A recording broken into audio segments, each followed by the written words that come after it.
First of all, we do know that the city of New Orleans was impacted by a terrorist attack. It's all still under investigation. You'll hear more after me. However, I have been in direct contact with the White House, with Governor Landry, and of course a unified command who is present here. What I'm asking at this time are prayers for those who have lost their lives in the city of New Orleans due to this tragedy. In addition to that, I'm asking the public to stay clear of 8 blocks around Bourbon Street. Stay clear from Bourbon Street, 8 blocks around. Very active, and again, a unified command is in place right now. I'm going to ask Chief Kirkpatrick to give you an update. You're then going to hear from our agent in charge relative to the FBI. Welcome to True Crime Paradox, where we uncover the stories behind the headlines. Let's dive into one of the darkest moments in New Orleans' recent history. On January 1st, 2025, as the clock struck midnight, New Orleans was alive with celebration. The French Quarter pulsed with energy. Laughter, music, and fireworks painted the night sky. But what began as a vibrant start to the new year spiraled into a nightmare that would leave the city reeling. In the early hours, amidst the revelry, a pickup truck tore through the crowded streets of Bourbon Street. It was no accident. Behind the wheel was 42-year-old U.S. Army veteran Shamsuddin Jabbar, a man who had sworn allegiance to the Islamic State group. As the vehicle plowed into unsuspecting pedestrians, the joyous cheers turned into screams of horror.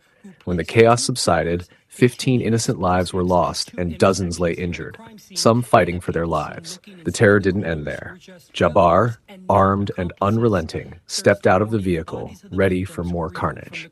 Police officers quickly responded, and what followed was a harrowing gunfight in the heart of the French Quarter. Bullets ricocheted off walls as tourists and locals scrambled for cover.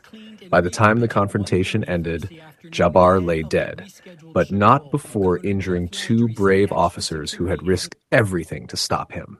As authorities secured the scene, a chilling discovery was made: a black ISIS flag attached to the pickup truck.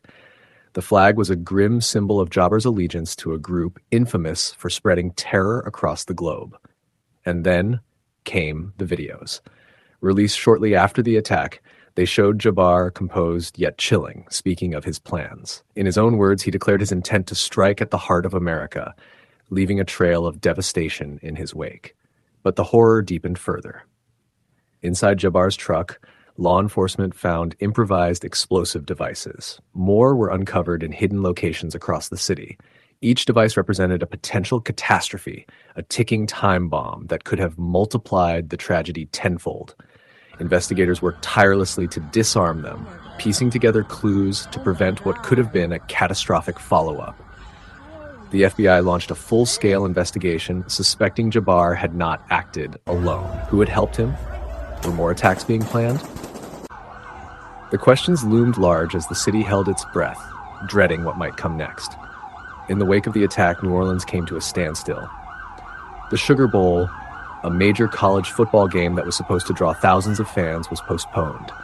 The sight of the empty stadium was a stark reminder of the fear that gripped the city. No one wanted to gather, not when the threat felt so close and so real. Experts began dissecting the attack. Former Australian Home Affairs Chief Mike Pezzullo issued a stark warning. Extremist groups like ISIS would exploit geopolitical tensions and the vulnerability of moments like these to fuel their agenda. His words were a sobering reminder that the fight against terrorism is far from over. Yet amidst the darkness, the people of New Orleans showed their resilience. Vigils were held across the city, candles flickering like beacons of hope in the night. Strangers comforted one another. Communities rallied, and a message resounded loud and clear. New Orleans might bend, but it would never break. The attack on January 1st will forever be etched in the city's history, a painful reminder of the fragility of life and the enduring strength of unity. As investigations continue, Authorities urge vigilance and caution, but one truth remains undeniable. The spirit of New Orleans is unshakable. Thank you for watching True Crime Paradox. Stories like this remind us how fragile our world can be and how crucial it is to stay informed. If you appreciated this video, give it a like, leave your thoughts below, and subscribe for more gripping stories that expose the truths hidden in the shadows. Until next time, stay safe.